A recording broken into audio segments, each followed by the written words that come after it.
Hello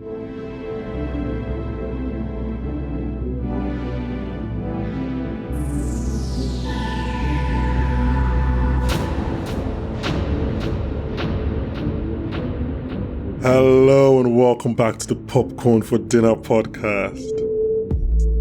And welcome to Black and White Nebraska. Today, we're going to be talking about the latest episode of Better Call Saul and our first check-in with Gene Takovich. And joining me to digest all these Cinnabons, now that he's no longer watching his waistline, it's Ebube! I'm good. I appreciate the freedom to eat all the sweet stuff that I want. So, yeah.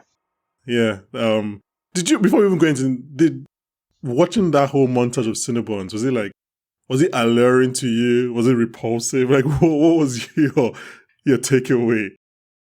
I think it was interesting because the amount of work they put into showing the process, and also watching that guy eat those things over and over again was starting to give me a headache because turning his plate, using the fork and knife. He had a process. He's like, yeah, I haven't had these in so long because my wife. But look how he knows exactly what to do, when to do it, the angle to do it in, how fast to do it. I'm just like, bro, like you take the exact same amount of time every time. Same time, between 3 minutes and 3:12. He's been doing this. Somebody needs to call his wife. Well, it's the first time you and I are speaking about Saul since the mid-season finale, I guess we could call it. Yeah, I mean, it's been a very... Part of me was sad I wasn't talking about it because it's been a very, It's been 2 episodes, I think, or 3? 2? I think it's maybe 2. Yeah. Yeah, I think it's 8 and 9. 8 and 9. It's Lalo's death and then Kim leaving. So yeah, it's been an eventful couple of episodes. If for some reason, somehow, I don't even know how that would be possible, maybe thanks to the algorithm, this is your first time on the podcast, where, like I said, we're covering the end of this incredible Better Call Saul wrap-up. And if all things go according to plan, Ebube will be here right to the very end, 3 more episodes. So, please, wherever you listen to this podcast, Spotify, Apple Podcasts, Google Podcasts, just follow us, subscribe, that way you get notified when new episodes drop. And if you watch Saul, I'm going to take a swing and guess that you have good taste. So maybe you're already watching or you're about to start watching Industry. We're going to be covering that. Immediately the episodes finish in America on HBO Max, our episodes will be up. So you can listen to that immediately you want. We're going to be covering the chaos of Industry Season 2. So yeah, please, like I said, follow us, rate and review wherever you're listening, and then follow us on social media and then you get notified when the episodes come out. The next few weeks are going to be mostly covered around these 2 shows, Better Call Saul and Industry. But there are some very high-profile fantasy shows just around the corner, so maybe we'll be venturing into Westeros and Middle-earth. We'll see how the scheduling goes. There are only so many shows we can talk about at a time. So, as always, just the best way to do all that is to follow us and subscribe and then get notified when new things come out. So Saul 610. 3 episodes to the end. We're almost there. Crazy. This episode is titled Nippy, written by Alison Tatlock, who is like one of the mainstays of the Better Call Saul universe. I believe she was probably right on Breaking Bad as well. And is directed by the great Michelle McLaren. If you don't know that name, you should, because she's directed some of the best episodes of some of your best TV shows, ranging from Game of Thrones to Breaking Bad, obviously. And she was a big director on Breaking Bad, but hasn't directed an episode of Saul since, I think, season 4. This is her 3rd episode. Which coincidentally, she directed you call this the 4th to last, right? The 4th to last episode of Breaking Bad. She directed that. That was the episode just before Andias. And then she's directing the 4th to last of Saul as well. Anyway, what did you think of this episode? Were you surprised that this was a Gene episode? Like, what did you expect? Obviously, after we've finished last episode with Saul Goodman, what did you think was going to happen in this episode? I guess I wasn't entirely sure. I didn't know if they show us Saul doing Saul stuff, but I think it's a good move that they showed us Gene doing Gene stuff because they actually released something at some point during the mid-season break on YouTube about Gene. Just like a synopsis of everything he's been going through so far, like a bit of a summary.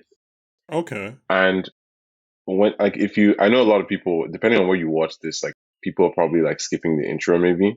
But if you watch the intro of this episode, it actually moves away from that because they like to show vestiges of broken like all these things of like when Saul was Saul, and it shows things like in tatters, things that used to be in Yeah, glamour like the and splendor lawyer or of whatever the license case may be. plates or things like that. Yeah. Yeah.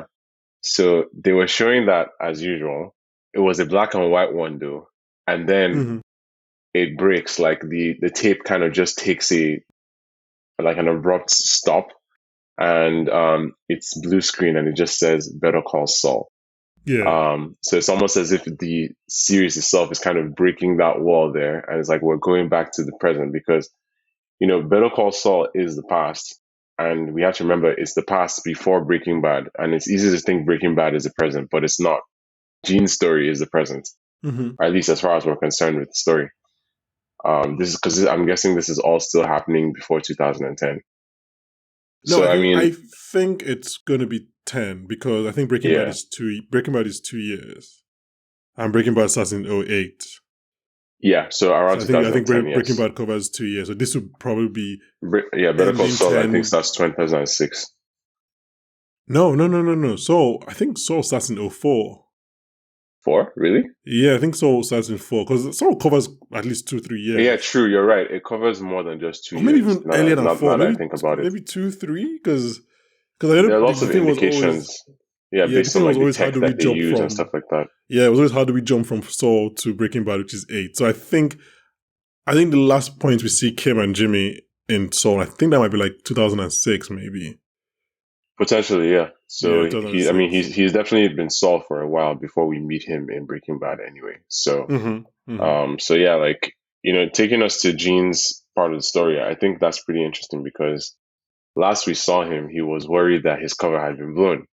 So Gene kind of becomes Saul for a little bit to ensure his bases are covered.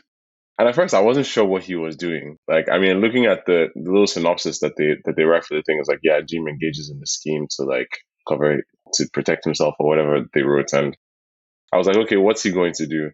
And once I saw the nippy thing, first of all, I thought that dog was a cat. I was like, at first, I was like, what is this dog? But it's okay. I mean, he can find out information. We know he's good at that. And he finds this lady, and then we see her son. And once he walks in, I'm like, wow, not this guy really getting in close with this guy's mom just so he can threaten him. I was like, okay, what's his deal here? Guy asks him, and then we get to a point where he's literally just trying to coax the guy into trusting him. And I remember when all the Cinnabons were being eaten, I was like, is his goal to get this guy captured? Yeah, because they showed him training, and I was like, first of all, my goodness, they're really like, they've created a training circuit for this. I mean, that is such attention to detail. And Jimmy has always been someone with attention to detail, but my goodness. It almost feels like a Kim plan. Like, it feels like... Almost, yeah. He definitely took some cues from her. Jimmy would have been very straight to the point, but this is like Kim's detail-oriented. Well, we'll get to the heist and the plan in a second. Well, did you know that was like? Did you recognize? Because it's a new actor. Like, did you recognize that was Jeff? Yeah, I noticed the face was different, but when I saw him in the role, the style of dressing as well, and the fact that he knew he was Saul, I was like, okay, this is definitely the guy. Yeah, because when he first came in, I'm like, I don't understand. So I actually had to pause and go on YouTube and like, okay, just give me the compilation of all the... Because on Netflix, they didn't do like previously on or whatever. So give me the compilation of all the Gene storylines. Because I remember that somebody had outed him. I was like, this is not this, because the actor that... I know that face, and apparently I think he was shooting The Incredible Beyond the City while this was... So he couldn't make this one. So... That was a bit surprising. Obviously, the legendary Carol Burnett plays Jeff's mother, Marion. So all that, I was like, okay, what is Jimmy's plan here? When I realized that they had created this whole obstacle course, I was just like, oh my God. Amazing. I was very surprised because I thought this was going to be the episode we see Walt and Jesse. It made, like, in terms of my mind's chronology, it made sense that he's Saul Goodman.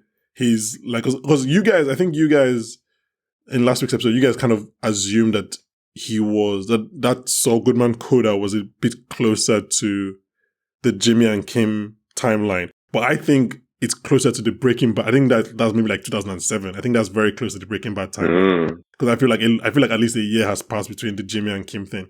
So I thought we're going to get the Walter White and Jesse Pinkman appearances this episode. So when it starts in black and white, I'm like, oh, okay, this is not what I thought it was going to be. And I also didn't know it was going to be a full. Also, because Michelle McLaren was directing the episode, I was like, okay, she's a Breaking Bad alum. Maybe she's coming back to direct Bryan Cranston and Aaron Paul and Bob Odenkirk again. Yeah. So exactly. So yeah, anyway, and I think watching the episode, I realized, and we can use this to talk about the heist if we want. It was funny to me because I think essentially this episode is what is the show AMC thought they were buying 7 years ago. It's also the show, to be fair to them, what Gilligan and Gould thought they were selling. Like, if you followed any of the history of like how Better Call Saul became a show, like, at many points, I thought it was going to be this wacky lawyer goes on antics kind of show, which is what this episode is. And like, they thought like they always thought Jimmy would become Saul by the end of season 1. So like it's quite like I was like, oh, this is what they thought the show was going to be, an episode where they do antics and they do high escapades and whatever. And that, like, we finally get in that show like 4 episodes to the end, like 7-8 years later. So I found that quite funny. Let's talk about the con. How long do you think Jane has had this con burning a hole in his pocket? How long do you think he's had this idea or this plan? I'd say a couple of weeks at least, because it takes time, right? First of all, he had to come up with the idea. Had to come up with. I mean, this is at least like 4 to 6 weeks of work, honestly, because. Oh no, I don't even mean like the preparation. I mean, like, how long do you think he already had this idea in his head? Like before he even met Jeff. Like I feel like immediately he came into the mall, he was like, he could just already see the structural problems. Or like, this is the perfect con in this place. It's possible that the seeds have been in his head for a long time, but he just wouldn't do anything about it. Partly because he doesn't want to blow his cover. But I mean, he knew where everything was. He goes there throughout his lunch break, so the idea would have had time to form. I know there's a little bit of a moment there at the end where he looks at the stuff that he could have taken, and it reminds him of what he used to be. So, it's on some level, it's nice to see that the fear and paranoia hasn't really taken away, his sense of who he was. He still kind of appreciates those days. He kind of just wishes he could have them. I'm sure there's a lot of stuff that he wishes he could have done differently. Yeah. But yeah, he does wear the ring in this episode. So. Exactly. I think this episode really is about him trying to feel like Saul again. And he decides to use that to protect Saul's identity by protecting his cover. So it's a lot of applications of nostalgia, I'd say. And the guys, it's just always funny how, like, in Breaking Bad, no matter where you look, what part of the story you're in this Breaking Bad universe, there's just always 2 hapless idiots that are willing to help with something, whether it's like Badger and the other guy, or even Huel and Huel's character. Exactly. There's just always people ready to do all kinds of hijinks, and it's funny to me. But this guy staying in that box. I mean, I first I thought that maybe Jimmy wanted this guy to be caught because during the obstacle course, he wasn't able to make the 3 minutes. So I was like, okay, is it that Jimmy knows this guy isn't going to be able to do it, and then they're going to see him, and then they're going to put him in jail, and he doesn't have to worry about him anymore? And then, like, because if it's a matter of, okay, his mom is going to be alone, it's like, well, Gene can take care of her, right? But then it now becomes, well, he has to stay involved in this person's life for too long. He can't have too many friends, so like that can't really be it. So it was clear that he wanted this guy to win. So when the man slipped and fell, oh my God. Oh my! So this episode is good, and it's a Better Call Saul episode. It's not boring in any way, but it's also not like the first times whatever. It's not like exciting. It's not like it's a good episode. It's not it's a good slow burn. He's making some friends. There's a montage, and then when the montage kicks in, I'm like, oh, okay, I can see why AMC wanted to buy this show. As when the montage kicks in, I'm like, I'm it's like a shot of coffee to my eyes. I'm like, this is basically so exciting, right? Like the energy kicks in. Fully on board. The directing's incredible. They're using, apparently that's like a Mission Impossible, like from the Mission Impossible TV show. That's like a bit of music from it, which is called James on the Move. So do with that what you please.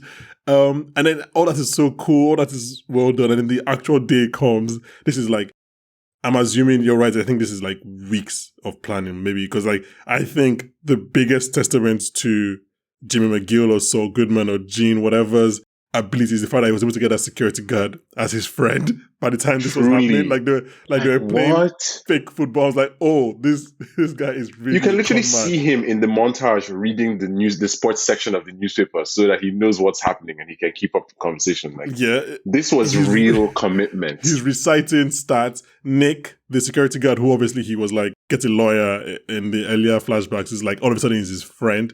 They're like, hey, Gene, welcome. I'm just like, oh wow, this is like asking about his daughter. His daughter is like, she'll be fine.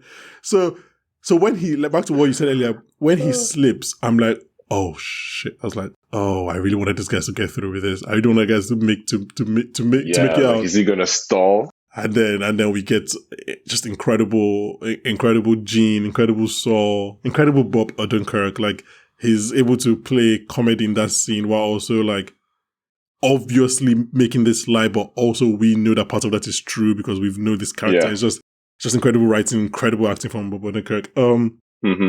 And well, yeah, they do obviously pull off the heist, which leads us to Marion's garage when I like this scene a lot because we should mention that during that obstacle course we do get a reference of Walter White, which was like, I was like, oh, I kind of started, I was like, that's the first time we're getting like a Walter White reference really, in Better Call exactly. Saul. Like, it's like, imagine if you watched House of the Dragon for like 10 years and then they were like Lannister in like season 10. You're like, oh, I know that name. And it's the Leo DiCaprio meme. Like, I know that. So he says that. And then in that final or penultimate scene when he's kind of like threatening Jeff and his friend about like, look, mutual assured destruction. I found that so interesting because I don't think that is Jimmy McGill. I don't think that's Saul Goodman. I think that's like Saul Goodman that has gone through Heisenberg. Like, that's not, like, he couldn't have been that guy 2 episodes ago, right? Because he was still Saul. He was still Flashy Saul. Yeah, he's essentially Gene. He's now someone that has like, Gene. Yeah. He's watched Walter White become Heisenberg and he's hid like poisoned pills that Walter White tried to use to poison a kid or whatever. Like, this is a man that is now not evil, but at least more evil than whatever Saul Goodman was when he was wearing all this. So I found out he's willing to make sure he doesn't go down alone, which is a very Walter White thing to do. Yeah. And just the way he goes, like, I'm not your friend. He goes I'm like, that is not, he can't play that character or he can't say those lines before meeting Walter. Because you're like, come on, Jimmy, what are you doing? Like, I know you, Jimmy. Like, you're afraid of Lalo. Yeah, Jimmy wants everybody to be his friend so that he can do something. But Gene is like, leave me alone or I'll burn you. Yeah, and like, I probably will do it because I know how to do it. I'm surprised he didn't like threaten his mother. I guess that's what Walter White would have done. Like, he really got them to commit a whole bunch of federal crimes. Like, these guys committed felonies. I mean, renting the van out of state and bringing it in is just like a beautiful touch. It's so like, without being too obvious about it, like, it's a man who has had 3 different lives using all that knowledge for one heist. Like, he uses Jimmy McGill's knowledge of the law. He uses Saul Goodman's like flair for the dramatic and directing and heist. And then he uses Gene's, like we said, menacing. It's just all it's like having access to all your multiverse selves and you're just getting all the memories and just using it to create this new. It's just very well done. It's a great development because Jimmy is, he's scrappy and he's trying to make it. He's trying to rise up. Saul is essentially coasting because he's gotten everything he needs and he's sort of lost a lot of his morals. But Gene is in survival mode. He's like, I just don't want problems. I don't want to be found. I don't want to be known. The fact that somebody said, oh, I think I recognize you, and the person really just wouldn't let it go. He goes out of his way to do all this just to engage in mutually assured destruction. Just for that sole reason. Like, okay, listen, you found me, great. Here's some nice things. Do with them whatever you want, but leave me alone. If you don't leave me alone. Exactly, yeah. It's very well done. It's very well done. I think like the coolness of the heist cannot be overestimated. Like, I really wanted them to get. It was a great plan, I have to say. And then when Jeff slips, I'm already doing like my mental calculation. I'm like, okay, so wait, is this Is this what's going to take us? Like, is this the inciting incident? Like, are the police going to come? Is this what takes us for the next 3 episodes? Yeah. Which then leads us to the point that, like, the episode kind of ends. It ends. Let me just put it like that. Like, with the a happy ending, just like Gene says. It's a happy ending. Yes, it ends with the happy ending. You're like, and I think it's very interesting because people have often talked about how Breaking Bad had 1 or 2 or 3 different endings, right? You have the ending in Ozymandias, you have the ending in Granite State, and then you have the actual the final ending in Felina. And I think we've got 2 finales in back-to-back weeks. Like, if Better Call Saul, the show that we've been watching, ended last week, how many complaints are we having? I guess that could be acceptable. They did shoot it like a real culmination, or not just of events, but of character. What questions they showed everything? Yeah. What questions are we asking for answers for after last week's episode? True. I mean, we know everything that happened to everybody who wasn't in Breaking Bad at this point. Well, we still don't know everything about Kim. That isn't necessarily final. But if they told us this was final, we could have accepted it, because for what reason? Yeah, we have no reason to not accept it. Exactly. We know that it was Kim leaving him that pushes him to become Saul. Mm-hmm. We know why Kim, like, everything made sense last week's episode as a finale. That you're like, oh, okay, this is interesting that we have 4 episodes. We have 4 episodes left to go. And then this week, they answered the only question that had been unanswered, which was what happens to Gene. Yeah, how is Gene surviving out there? If they say this episode is just one last hurrah for Gene, and it's like one last, like, it's a TV version of Camino, I guess, of El Camino. Is like, this is one last con for Gene, and then he gets to live his quote-unquote happily ever after. And I said this is the finale. I'm like, okay. Like, again, I don't have many questions to ask. So I'm just like, we have 3 episodes left. What is going to happen? I mean, I think Carol Burnett, in one of her other interviews or whatever, she lets it slip that she's in more than 1 episode, which does mean that this might not be the last we see of Gene. So that could be, like, obviously that's definitely interesting in terms of how the story develops. But, like, I have no idea. I cannot even, like, begin to plot. Like, I just feel like we've already seen 2 endings. I'm like, okay, what happens next? I'm actually so excited for, like, what could happen next, because I don't have no idea where the story is going. Mm-hmm. Like, if you had asked me 4 weeks ago, I'd have told you that we're still dealing with Lalo at this point. Facts. And then we're still Lalo and God. So, like, the fact that was dispatched. I can't believe that's over. In what, like, so let me just talk about this now because I wasn't on the podcast. So when that happened, I did feel a bit underwhelmed. Because I know you guys spoke about it on the podcast, and I was like, yeah, it was surprising. I mean, it's cool that it happened and we've seen how it happened, but I don't think we expected it to happen that way or that fast. Yeah, I was like, wait, Lalo is dead in 1 hour of just TV, and he's buried in the lab with Howard. Like, and I was like, huh. So, like, I mean, thinking about it more, I've liked the idea of it more because we've seen what they've done in succeeding episodes. But at that point, I was like, huh, isn't Lalo is meant to be Thanos? Isn't this underwhelming?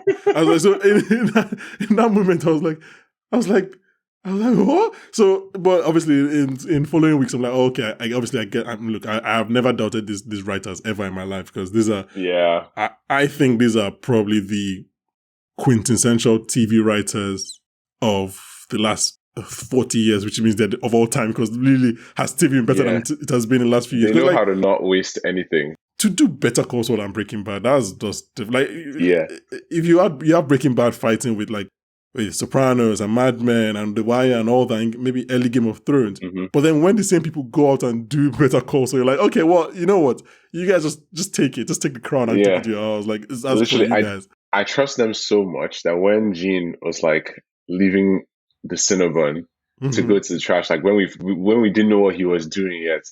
And we see the guy on like the waxer, the waxer, and they nod. In my head, I'm like, okay, well, how is that guy going to be part of the plan? Because these guys never ever show us anything that doesn't have some reason. Like they know how to use every single thing everything is for a reason.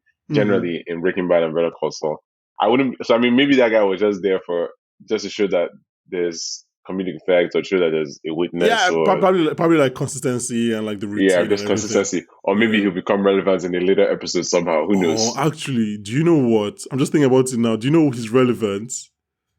Why does Jeff slip? Oh my goodness. That's crazy. Oh, Bankole, you absolute genius. Of course. It's just like I'm losing it. That is so true. That's actually why he slips. And I think that's why Jimmy reacts the way he does, because he's like, of course, that's the one thing I missed. Oh my God. I don't know if I call that a Chekhov gone. It's like a comedic red hair. I have no idea what the term, the dramatic term funny. is, but it's actually just like That is criminally funny. I just thought about it now. Oh my gosh, that's wild. That's actually wild. I was listening to a Peter Gould interview a couple of weeks ago, or maybe last week, I can't remember. And he was talking about, he was very excited about the last few episodes, right? But he also kind of had this thing of like, I think some people might hate us. Like he was like, I don't know how people are gonna think about this episode. So I'm very excited to see what happens in this episode. Like he's like, he's like, I love what we've done, but like some of our fans might hate what we've done. So I'm like, oh, what is it, Peter? What have you done? What have you done to us? So like, yeah, I mean, look, whatever the thing is, I'll probably love it because I'm a simp for these writers, and then I'll probably defend it. And even if I don't like it, I wouldn't say that in public because I love these writers so much. Can be considered. Yeah, I mean, the last three are what? I believe is it Thomas Schnauz, who gets a shout out this episode in the Schnauz Farms. But yeah, is it Thomas Schnauz written directed episode, then Vince Gilligan written directed episode, and Peter Gould written directed episode. Like, look, that's the holy trinity of Better Call Saul. Like, those are the guys. So yeah, I have no idea what's gonna happen. I'm assuming maybe next week we'll probably set up the end game.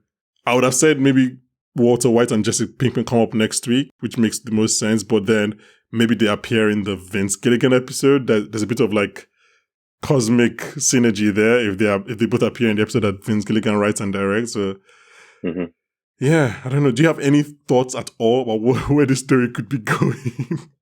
I'm honestly not sure at this point because, like you said, all our questions have been answered. It's just a matter of what they'll show us. Are they going to show us, Saul after he's been Saul a little bit? Are they going to show us a little bit more Gene? Like maybe this guy does get greedy. Maybe Jeff does want more, and then Gene has to burn him. It's like, well, I warned you, because there is no real way for Jeff to burn Gene without burning himself. But there are several ways for Gene to burn Jeff without burning himself. If it was Walter White, he would literally burn him. Quite exactly.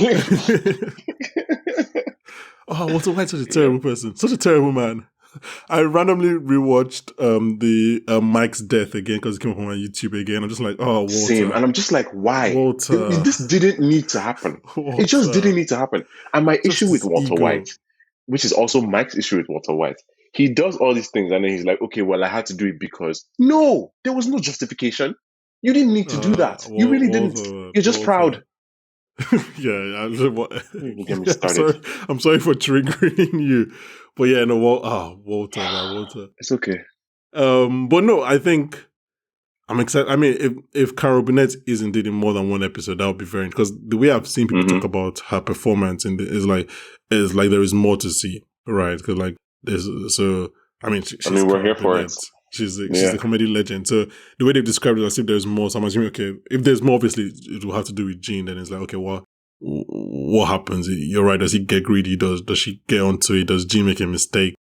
Yep. Do the worlds like combine? And I find it very, very like. I think the only thing that I'm surprised in this was actually the finale was that he does get a happy ending. Right, that doesn't entirely sit with, like, I mean, I guess it's low key depressing, but it is still a happy ending. It doesn't really entirely sit with the Breaking Bad mythos, right? Like, yes, Saul Goodman is not, or Jimmy McGill is not Walter White, but I also think he's not Jesse Pinkman. Yeah, right. Jesse Pinkman is kind of who we hold as the best person in this universe. And Saul is so to like speak. the first time we see Saul, he's recommending killing Badger. So like he's not really a good Bro. person. So Yeah. I don't think it ends with him dying, obviously. I think that might be a bit too on the nose, but I think like it's more bittersweet than we got this episode. I think the ending's a bit more bittersweet than we got this episode. Yeah, I don't think it'll be that clean. They're probably going to be some kind of referendum on previous actions. Yeah. So Yeah, so or is it actions, or is it even just these actions in this Gene story that kind of blow it up? And then again, this Gene, this placement is very interesting because it happens just right after we may or may not have seen the last of Kim. I don't think we've seen the last of Kim. I'll be very surprised if we've seen the last of Kim. Yeah, same. I can't see how that's possible. But it's just to place it here is quite interesting. Obviously, again, this episode is the first one this season to not have the X and Y kind of episode title format. So it's just, yeah, man, I'm excited for what next week holds. I don't know, man. This show, yeah. It's going in a new direction, which is crazy. Like for a show to just break its mold like this so close to the end, it just shows how ambitious and confident they are. Yeah, and this is going to be the final word on the Gilligan verse, right? This is going to be, in terms of chronology, is going to be the first and the last. It's going to end after El Camino. It started before anything else. So it's going to be the definitive like timeline of the Gilligan verse. It's going to be Better Call Saul. So it's like what happens? What's the last thing we're gonna? I'll be very surprised. I would love it. I'll be there day one, but I don't think these guys would try their luck to do another spin-off. I think if you've got it twice, you really don't want to risk I would imagine they're tired. Yeah, I would imagine they're tired. But you know what you do when you're tired like that is you continue to invest in what you've built and ensure that everything you've set up has a good legacy and that everybody who's been watching, has something that they can look back on. Yeah. And I know you know who I'm subbing. But those guys, wherever they are, I'm sure they're fine. Well, George is back. George is coming back to kind of fix their mistakes. So yeah, I mean, I like that Miguel Sapochnik is not just a director, but one of the showrunners, because he is like one of the legendary guys when it comes to Game of Thrones cinematography. That latest House of the Dragon trailer is so beautiful. I watched it. Amazing. I've watched it like 4 times. God. I'm just so happy to see it. I was like, I went over to my brother. I was like, please watch this. Just watch this. I was like, this is so, like, it looks so good. I was like, what's Sapochnik? What are you cooking? Because this looks so good. Honestly, I'm so glad because I love this story so much. I read it years ago. Like, I know they said there, and I know a lot of people are saying that it's based on The World of Ice and Fire, which is like the book that George has been writing to chronicle the world of Game of Thrones.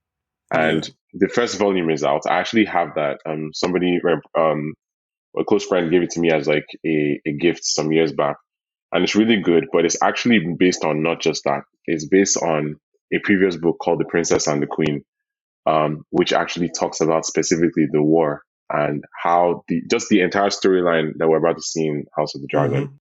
And that's Dance of the Dragons civil war. It's a lot, and basically, let me just say, Rhaenyra walked so Daenerys could run.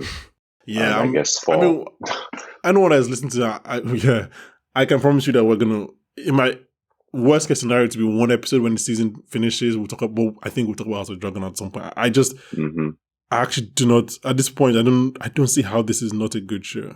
Even if it's not a great show, I don't like. I feel like there's just so much material. I mean, the buzz that's been coming out a lot that they don't know they need. Yeah, the buzz that's been coming out of HBO for months is that like they feel like they have something here, and like you kind of know when a network feels like they have something here, and then like the fact that Lord of the Rings were like because they're so proud of it. Yeah, and like look, and then obviously George is back. They're doing all this Comic-Con panels, and Lord of the Rings were like, oh, this is our date. We're coming out. Game of Thrones were like, yeah, we're coming out 2 weeks before. By the time we come out. By the time you're coming out, nobody's going to know what you're doing. Like that's like such a gangster move.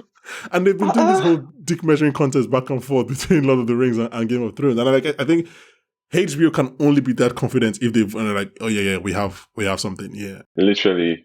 And it's HBO, right? They have lots of good stuff. I mean, anybody who's watching Westworld season 4 right now knows that we're getting back to basics, and it's Yeah, nice. yeah. It's definitely good. And then like And my my love for Matt Smith is well documented on this podcast, so I'm just very excited to see him in he's just on great, this show. honestly. I mean, I don't know if it's crazy to say that my favorite role of his is probably Prince Philip, but he was just so good in that. I don't think it's crazy because I think that's why I fell in love with him. He's so good there. Like, why what? are you so cool? Why are you making Yeah, this guy? like, you're Why are you not making this supposed to be character this so cool. cool? Like, what's going on?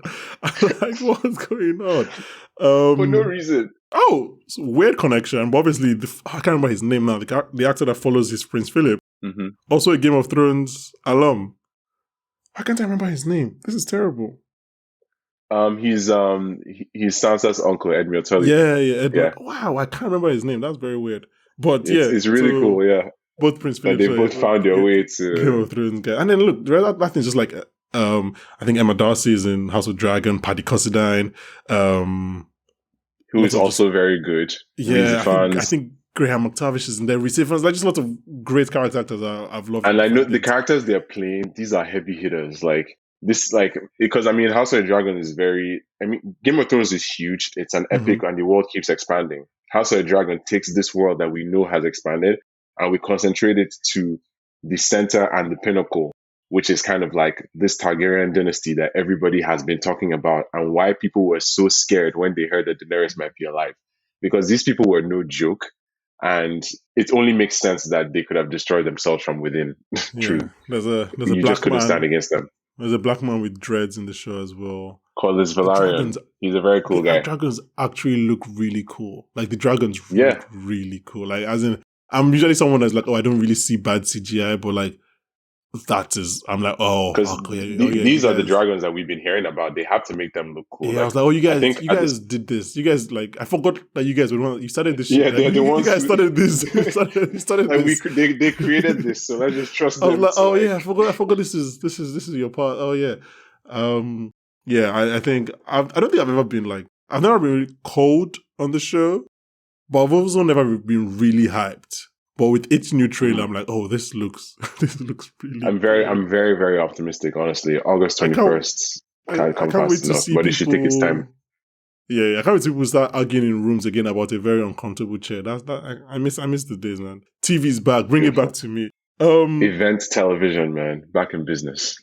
But it's be very interesting. As someone who obviously loved Game of Thrones while it was great and has never watched Lord of the Rings, but is doing it film and TV podcast. I would really like to see like what the discourse is. Because also, Lord of the Rings, Amazon, even though they've been a bit shaky in their own judging of quality, but they are moving like they feel like they have something there as well. Yeah. So imagine if both shows are actually very good. Like imagine if both Amazon and HBO both have quality shows on their hands. That would be very interesting to see how that debate Amazon back and forth. Did just try to do a bit of a foray into this whole like fantasy type thing as well. Wheel of Time.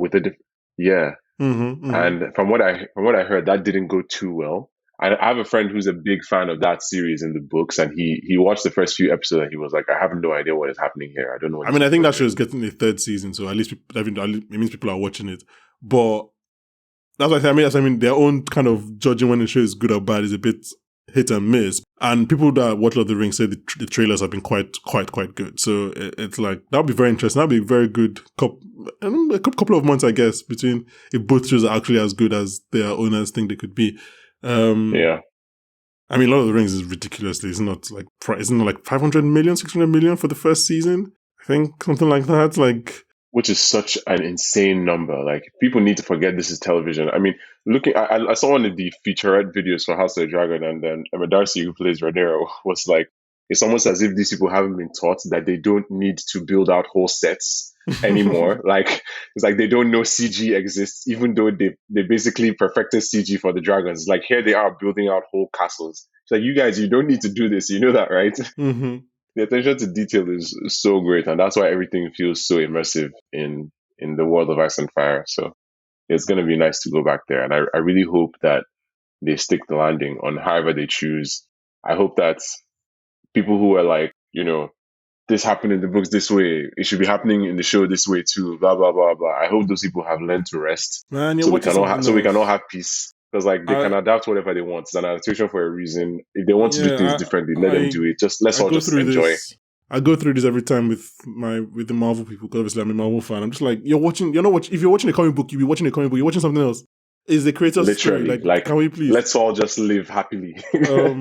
Yeah. So I think the first season of Lord of the Rings cost $470 million. That's the first season. So, oh God. One season of TV, almost $500 million. So if it's a 10-episode season, that's what, $46 million per episode. I can barely even imagine that. Even Game of Thrones wasn't spending that kind of money. Now I want to watch it just to see what they've done with that money. Get Out was $5 million budgets.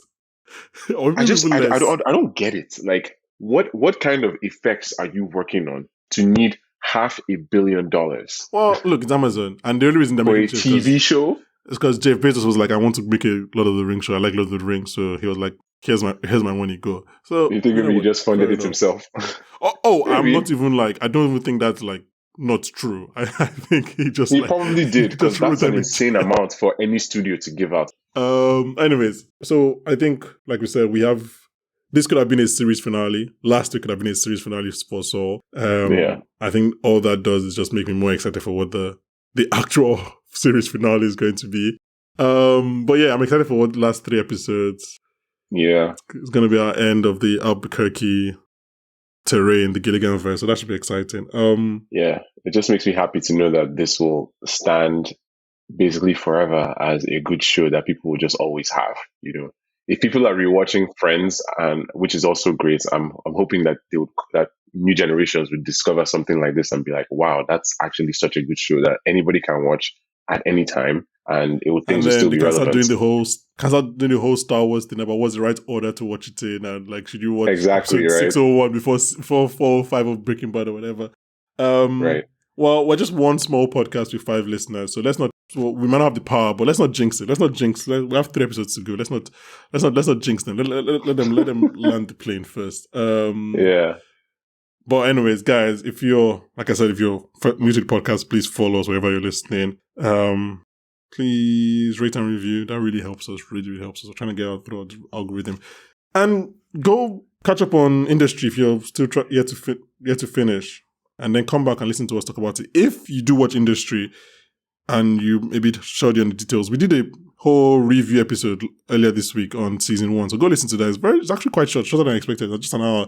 Talk about first season. Talk about why Gus is probably the best character on the show. And none of us thought so in the first time we watched it until we went to rewatch. I'm like, oh fuck, this guy's actually the best character. And he might actually be a good person. We talk about how Robert is actually like quite nice. And I've watched the first episode of season 2 and Robert only gets better. So guys, yeah, go watch Industry, and then hopefully we can come back and talk about Industry. And I know Ebube will be back at some point to talk about House of the Dragon. I don't know when. We'll try to figure all that out scheduling wise, but we'll talk about House of the Dragon. And yeah, but for now, Ebube, thank you once again.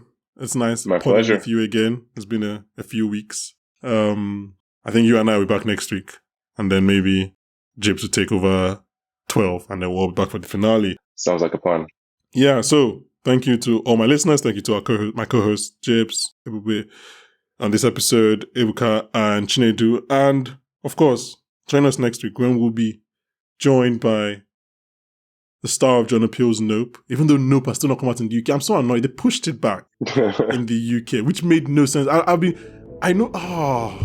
We had this whole thing where we were going to like avoid spoilers for Nope. Like, we hadn't watched any trailer because it meant to come out the same day, and then I think like 2 months ago, maybe last month, they pushed it, so now it's coming out in a couple of weeks. So now I'm seeing little things and I'm annoyed. Anyways, yes, we'll be joined by Oscar winner, BAFTA winner, Daniel Kaluuya. That dude was guys.